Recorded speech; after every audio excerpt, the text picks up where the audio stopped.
One step forward and one step backward, actually probably in the opposite direction for the Twins in Cleveland, but they're in a holding pattern. We're keeping an eye on the Tigers and Royals. Let's get Locked On Twins.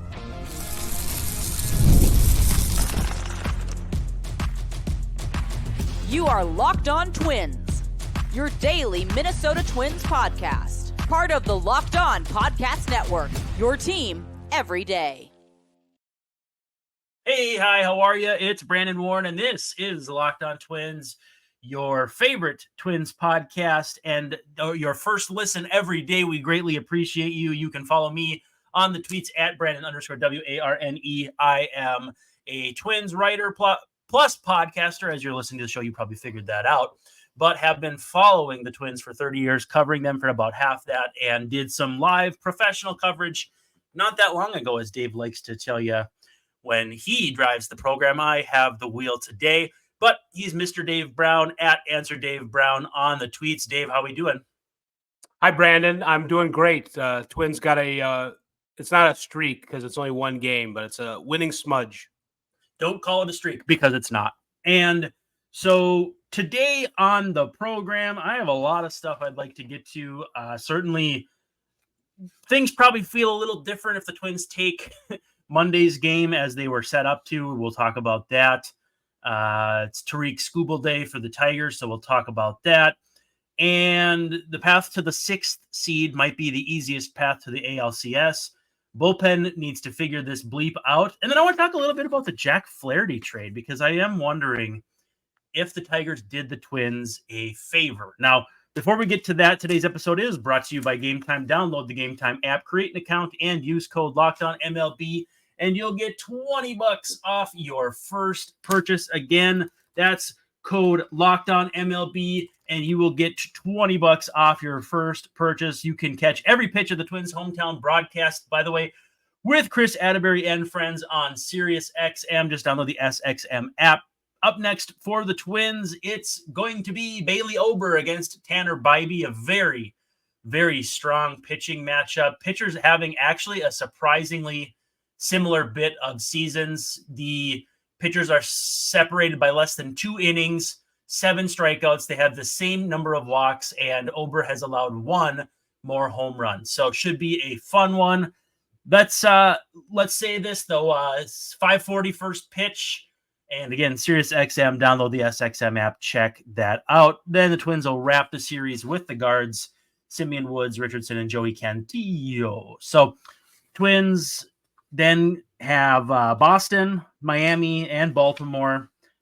Certainly kind of a weird mix to the end of the season, but we'll talk about that more here in a little bit. Cleveland split. Now, I want to know, Dave, how much differently do you think, and I know the answer is vary, but to what extent would you be looking at this entire vibe if the Twins had held off on Monday and were already guaranteed a split in the series and looking for 3 or 4 or a sweep? That's a very good question, and one that's difficult to answer at all, much less with any certitude or confidence. I think because of how it unfolded, because of how they lost the first game, I thought yesterday was the most important game of the year. Mm-hmm. And I don't think, I don't like to be hyperbolic, but they needed a win in the absolute worst way, because when you blow games like you do, like they did Monday, that can have a very negative effect on a team, even a team that I think has a strong personality and a belief in itself. I think this team does, but there can be a hangover from that. And we got no time for hangovers. There's 11 games or so left in the season, something like that. And they didn't need to get swept, certainly. I think coming back and thinking that you had a chance against Cleveland at this point in the season was a pipe dream, and probably has been for a while. But they still have the playoffs to play for. And, if they had lost last night with the Tigers just kind of nipping at the heels, that it would have been an absolute disaster. So I look at it like I feel 100 times better than I did. Monday was a total drag. As far as I can't imagine Twins fans felt worse at any point in the season than they did after losing that game. But I feel better that the Twins came back and they basically had that one in control, even though it was a really uncomfortable 2.5 hours. It was, you didn't feel like it was in control until it was over, but still 4-1.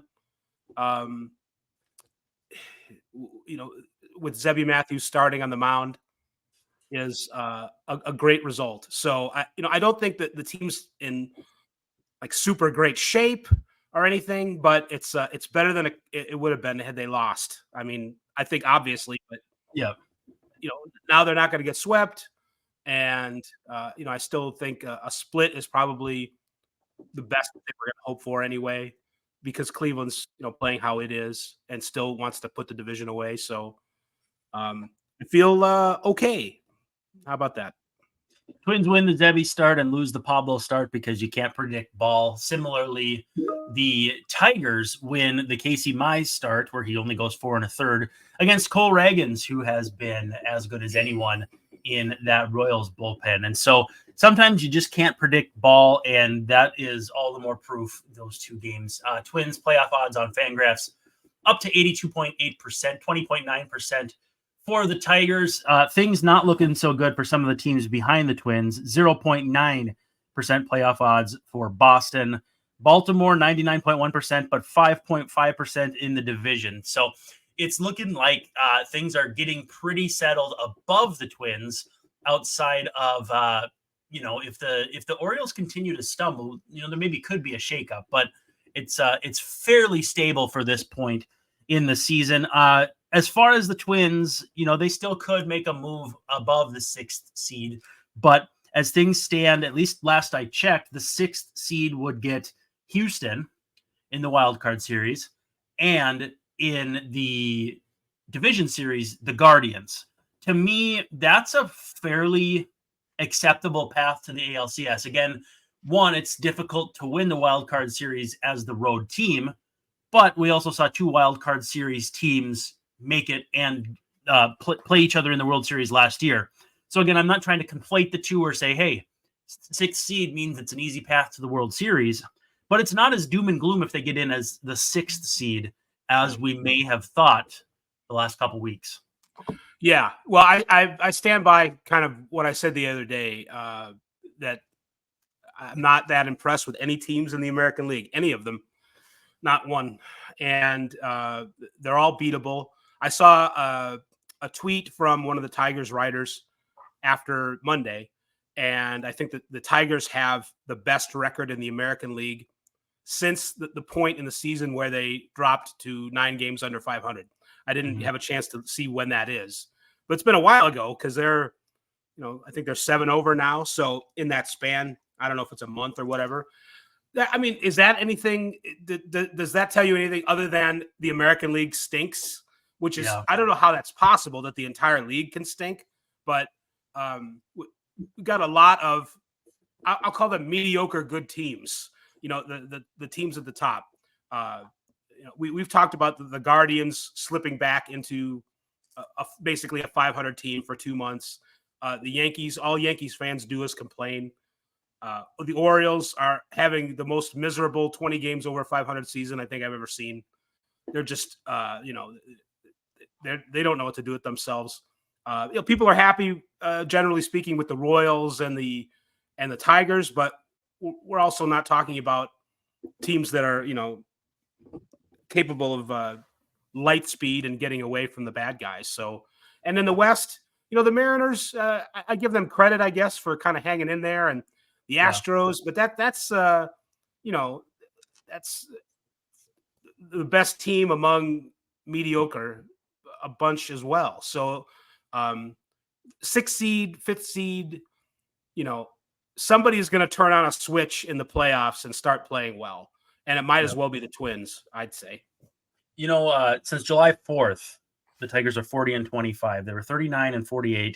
They're now 79-73. So that is I saw that game last night. I was in Kansas City for the Tigers game, And that lineup, I know it was Reagan, so it was they were doing their Manuel Margot lefty lineup, and it's just and they left a bunch of guys on third base. It took them the entire game to go ahead, and they could have. I mean, it was like watching the Twins or the White Sox or something underachieve. They do have a very good bullpen, and Parker Meadows is turning into an excellent center fielder. But I would not say that I'm impressed with the Tigers at all. So whatever. Tarek Skubal, best pitcher in the league. Yes. But he didn't pitch last night. So Casey Mize put a bunch of guys. I think the Royals had 7 walks or something and didn't do anything with it. So, but that's the Royals. They've got 2 or 3 hitters. Yep. And we're talking about these are all playoff teams or big deal. Yep. Gosh. Yep. By the way, quickly before we go to break, Twins and Red Sox opening up here on what day of the week is that? Friday. No Brian Bello, which seems to be a pretty good deal for the Twins because he's been like his ERA is 4.60, but he's got good secondary stuff as far as data. So tough guy. They're going to get Cooper Criswell instead, Cutter Crawford and Nick Pivetta. But we're not looking ahead to the Red Sox quite yet. It was just something I noticed where it was initially Brian Bello, and now it's not. He's going to face the Rays the day before the series. So pretty exciting news for the Twins. Let's take a pause. Let's take a break. When we come back, lots of stuff to still get to. We got to talk about this bullpen figuring things out. Twins trying to pack the park with $9 tickets on the homestand here coming up. Fan Appreciation Day coming up here soon. Bullpen needs to figure things out. And then we'll talk a little bit about the Jack Flaherty trade. Easy for me to say. But first, a little quick break. You don't have too many days left to get in on the FanDuel deal that we've been talking about. You've heard a lot about FanDuel as America's #1 sports book, but something a little different going on right now through September 22nd. So I believe that's Sunday, if I'm not mistaken. I'm not good at math. I didn't know there was going to be any. But FanDuel customers can bet $5 and get a free 3-week trial of NFL Sunday Ticket from YouTube and YouTube TV. Then with a YouTube TV base plan, you'll be able to watch every regular season Sunday afternoon out-of-market game. All you'll need is a Google account and a valid form of payment, and you can cancel at any time. Again, 3 free weeks of Sunday Ticket. And you can get a feel for if you like it, you can keep it. If you like your plan, you can keep your plan. Don't know where I heard that, but definitely think that you could do that. Just visit FanDuel.com/lockedon. You can download America's #1 sportsbook. And again, check it out. 3 free week trial of Sunday Ticket. All you got to do is bet $5. Don't even have to win. And we love our friends over at Game Time. You're looking for concert tickets. You're looking for a chance to get to the ballpark when the Twins are here home again. It should be a whole lot of fun with Miami and Baltimore again. Kind of interesting non-divisional, in fact, interleague matchup. Teams you're not used to seeing. Looks like there could be a Cade Povich sighting in the Orioles series, so great trade value potential is in abundance. But if you're going to try find a way to get to the game or games, check out Game Time, download the app, and you can go in there, search your market. So if you're in Minneapolis, St. Paul like I am, or Kansas City like Dave is, you just pull it up and it'll tell you everything that's going on. You just pick a live event or a building or whatever you're looking for. There's at any given time, I swear there's 5 or 6 pretty exciting concerts going on either during the week or on weekends in Minneapolis. But again, besides that, you've got the Vikings who are in town on Sunday against Houston. Twins again at home. Lots of fun stuff. I like to toggle the all-in pricing on Game Time. That way I find out what I'm paying up front. None of that bait and switch on the back end like the other guys. And of course, the panoramic views. You can see what your seat view will look like before you click buy. It's about as close as you can try before you buy with sports or concert or show tickets. And so take the guesswork out of buying concert tickets with Game Time. Download the Game Time app, create an account, and use code LOCKEDONMLB. You'll get $20 off your first purchase. Terms do apply, but again, create an account, redeem code LOCKEDONMLB for $20 off. Download Game Time today. Last minute tickets lowest price guaranteed. I feel like the cat's got my tongue today, Dave. How would this view be in the Metrodome of the game? Of my view of, we can see the milk here. Well, but how good would the view of the field be? Pretty good, because I actually sat above the third base dugout, which was the home dugout, weirdly enough, for the Twins. And I had like the corporate seats for Wells Fargo or TCF or something. Mm-hmm. And Luis Castillo flipped me a baseball. Oh, I thought you were going to say something else. No, and then it was Brad Radke. Luis, it's very unlike you. I believe it was Brad Radke's last major league start at the Metrodome. Oh, wow. And I ended up mailing it to Pat Neshek, who signed it for me when the Twins were on the road, and the postmark was actually New York City. So he would take stuff, sign it on the road, and send it back. I always thought that was a pretty cool deal. Yeah, that's a good way to stay engaged and stay out of trouble and have something to do. And that's a good pro tip for you young ball players out there. Take your autographs and whatever, and take them on the road trips with you. Like Harmon Killebrew said, make sure that it's readable, because that's important. Kids need to know who signed this stuff. What else have we got here? Hey, I wanted to ask you. Yeah. If you don't mind me jumping in. I think my favorite moment of the game last night was by far the Ronnie Enriquez pickoff of Miles Straw in the 7th inning. It was a big moment. It was still 2-1 at that time. Will Brennan was up, and when Will Brennan is up, weird things, base hits to nowhere happen and stuff happens. But Enriquez picked off Straw, but immediately, as soon as the umpire gave the safe sign, team MVP, other than Griffin Jacks, Carlos Santana, signaled to the dugouts like, "Oh, I got him. Do the replay right now." And they were still like, they were on the CB with the replay coordinator. Like, "Oh, should we? Shouldn't we?" Absolutely. Carlos Santana says he got him. He got him. That's good enough for me. And then they got him. I wasn't sure with the angles that we saw if they were going to do it, but I know Carlos, his confidence had something to do with the replay goons getting that one right. I know it. Even if he's not the most valuable twin, he's probably the most indispensable one right now with the value he's brought defensively. We talk about first base as a defensive position being, unless you talk to Ron Washington, not that difficult, but he saved so many runs and so many errors on ground balls where the Twins have a young infield and have had a young infield for much of the season with Carlos Correa sidelined. That does a lot for those guys to have errors saved, not only because the pressure isn't on with a free base runner on the bases, but just having that trust between you and your first baseman is huge. I mean, it's immeasurable. So very, very good to see how he has kind of come along and been a leader for this team. Let's see here. I do want to talk about Jack Flaherty, but we're going to save that for the final segment here. Jorge Alcala optioned, Randy Dobnak DFA'd, and Cole Irvin claimed. Kind of a firestorm there. Irvin ineligible for the postseason, but get him in the system, get him working with the pitching lab, and see what you can do. All those things as an amalgamation. What were your thoughts? Because I mean, Alcala, for as valuable as he's been for the bulk of the season, has been imminently hittable lately. Yeah, for the most part, it's true. Although his previous performance was one of his best in a long time. He pitched 2 innings. See, I didn't know about this. I didn't know like what they were thinking. So I went and specifically sought a story or two. And Doe on MLB.com had a quote from Rocco about, it's basically, we did this move basically for innings because we needed a guy who could give us 3 or 4 innings and we can't get caught short. And it just didn't make sense. It made sense to me that that's why they were bringing in Irvin, who, of course, then his first game gets 1 out. 3 pitches. Yep. And then he's done. But also, Alcala's, and it's not the only time he's done it, he pitched 2 innings.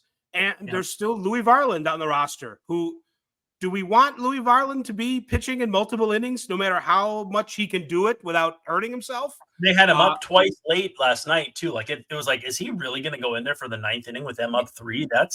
People were worried, and not to get off on a tangent, but I'm like, just bring in Jax If you're like going to have people up in the 9th inning, and you don't really want Duran to go 2, then just bring Jax in. Just bring him in for the 9th inning.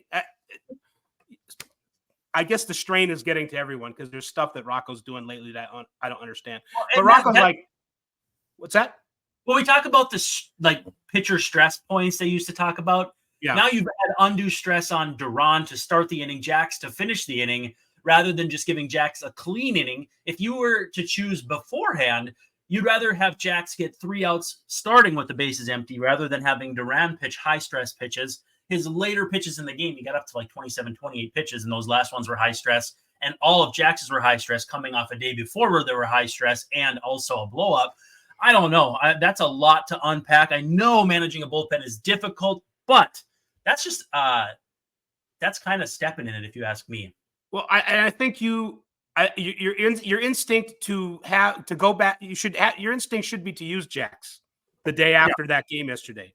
Don't let that sit there any longer than you have to. So I think they were hedging themselves a little bit, and they got away with it basically. But it also,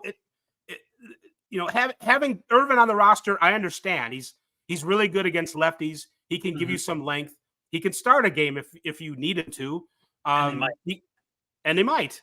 I totally understand the claiming of Irvin, but also Alcala. I would understand it more. I would have understood it more if his previous performance hadn't been so adequate, and also 2 innings, multiple innings. You're kidding yourself if you're telling me that Louis is going to pitch 3 innings of any game this season, unless they're losing 17-0. That's not going to happen. And Kyle Farmer comes in then. Yes. So I think Rocco is making up an answer there. The only thought I had with Varland possibly pitching last night was Rocco showing confidence and say, listen, we're going to need another fire-breathing dragon in October, and if you can't get there, we're in trouble. So that would have been – it's like Max Kepler facing lefties in the Paul Molitor era.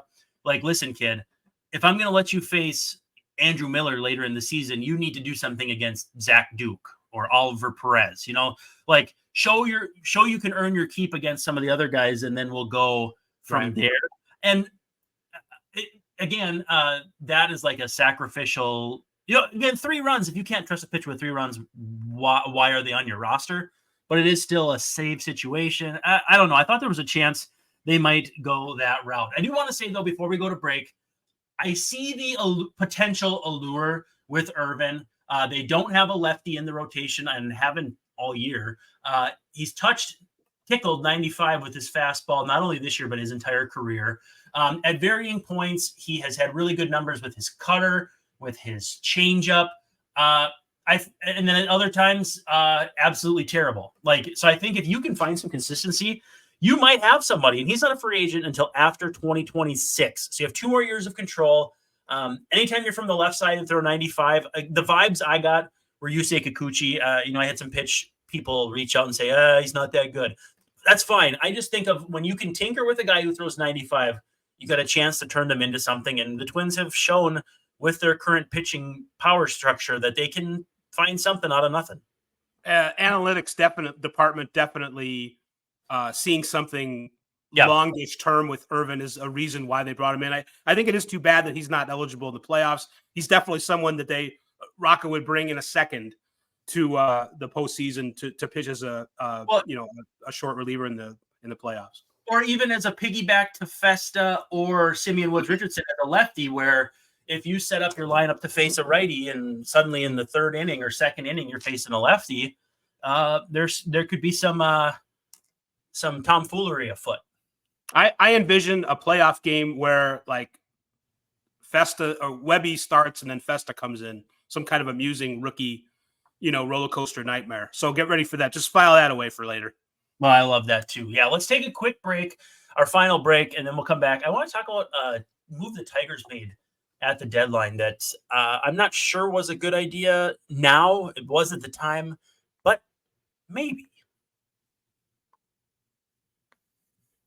We have some new friends at Arena Club for most of us that like collecting cards, and I'm one of those. You can probably see on my back shelf here if you're watching on YouTube. I have boxes upon boxes of sorted. That one that you see there says Twins 9. written in whiteout. That is my 9th box of Twins cards that I really, really like and are really, really cool. And so I have a bunch. And so the idea, though, of spending $2,000 or more on, a rookie Pat Mahomes or something like that, just not in the cards. I love collecting, but that's crazy numbers and money to drop. So thanks to slab packs from arenaclub.com, though, I know it's possible to score gem mints for a fraction of their retail price. Every card that I listed was hit from last week's Arena Club slab pack drop. Arena Club is the only repack that provides real value, a complete view of all possible cards, and clear hit rates for each one. I am going to be running, not walking, to the app because I have been searching for a great baseball card app. I've tried a few different ones and I've liked them, but not loved them. Arena Club is going to be where it's at. I have a really good feeling about this one, so I am going to be checking out, and you should too. By the way, right now, you can get 10% off your first slab pack or card purchase by going to arenaclub.com/LockedOnMLB and using the code LockedOnMLB. That's arenaclub.com/LockedOnMLB, code LockedOnMLB, and you'll get 10% off your first purchase.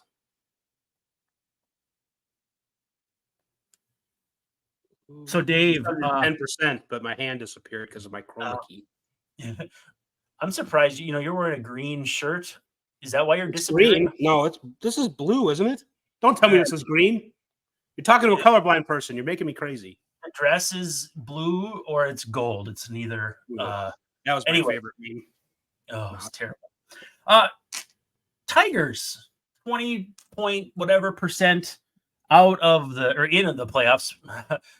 80% out of the playoffs, but hanging in there. And again, with the way they've played lately and the way the Twins have played lately, those odds could probably be adjusted significantly in Detroit's favor. But at the deadline, they traded Jack Flaherty, and I want to talk about the replacements for Jack Flaherty because their rotation has actually been really good. So of the players who have made at least 4 starts since the trade on July 31st, Bo Brisket has 9 starts, 18 games pitched, and a 1.90 ERA. Now that comes with a 1.39 whip because he has 16 walks in 23 2/3 innings. So, Cater Montero, sneakily good at 3.33, 9 starts, not really striking anybody out, but 1.15 whip. Tariq Skubal, really don't have to cover that one, but in 8 starts, a sub-3 ERA. Alex Faedo has made 4 starts, 1.69 ERA, but crazy high whip. He's been an opener, so not much that you can really say there. Tyler Holton has made a couple starts as an opener. Casey Mize back. He's averaged 5 innings a start, 4.87 ERA. Did they make a mistake trading Jack Flaherty? Because here's the deal. You have to operate with what you have. And if we knew that on July 4th, they were 9 games under 500, chances are they were not markedly above that, but they were probably about 500 at the deadline. I don't have that data right in front of me, but with how the Guardians had played to that point, you knew you weren't going to catch them. The Twins were in the midst of a pretty good run. The Royals were in the midst of a pretty good run. I can't fault Detroit for trading when they did. Now, also, too, the guy they got back that's been playing a lot of shortstop is Trey Sweeney, has had good defense, 685 OPS. He's providing some pop. He's got 4 homers. Basically, it's been an addition by subtraction for Javier Baez. I don't know. I mean, I think had they held on to Flaherty, knowing what they know now, the Twins would be in deep, deep doo-doo. Yeah, the Twins would be, yes. Yes. Yeah, they would be in more doo-doo than they are, I think, for sure. I'm trying to remember. I'm trying to think of what did I think at the time when I think I was. What I remember at the time was there was talk that they were going to trade Skubal too, not Scooby-Doo, but that they were going to trade Skubal as well. And I'm like, you can't do that. The heck with this year. So I don't know if I was thinking that the Tigers were going to get back in it. You make a good point about Trey Sweeney. He's been a godsend. He's been hitting really well this month too. Yes. So his offensive numbers are much better in September than they are overall. So he's on an upward swing there, and that's been huge, like you mentioned, with the loss of Javier Baez and maybe just getting Javier out of the lineup at all, much less with the injury. was a good thing for the Tigers. And I don't know. I don't know anything about the pitching prospect that they got for Flaherty.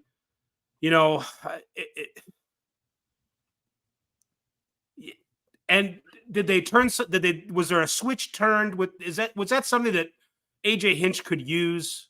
He's probably been asked this, but could AJ Hinch use that as like a mental thing to get the Tiger? Hey, they don't believe in you, so let's show them or whatever, and let's play better. And they have. Maybe it's a coincidence. Maybe he didn't at all. So, long answer. I don't know. But the Twins would be in a deeper. I'd feel worse about their chances if the Tigers still had Jack Flaherty. Yes. The Tigers were in the midst of a 5-game losing streak at the deadline. They went from 49-50 to 53-60. So 4-10 through the span from July 21st to August 4th. They were 15 games back on the 4th, 15 games back at the deadline. I think I get what they were doing, and I also think that they've done enough with Reese Olson's back. Brant Herter is looking pretty interesting too. They've got some guys. So I don't know. I think it's interesting to see where they're at. It's interesting to see where they've been. Quickly, non-baseball stuff. Today is the 3-year Gotham Day anniversary of our dog Rocco. I'm just very happy that we became a dog family. You have recently become a dog family again. Nothing better. And also, I want to make sure people know that while Locked On Twins is your first listen every day, make sure your second listen of the day is Sully on the Locked On MLB podcast. He's bringing his national expertise and his trademark humor to get you ready for the Fall Classic. Just make sure you check it out on YouTube or wherever you get your podcasts, part of the Locked On Podcast Network. Your team every day, by the way. He's Dave Brown. I'm Brandon Warren, and we're signing off saying we'll see ya tomorrow night. Tomorrow night.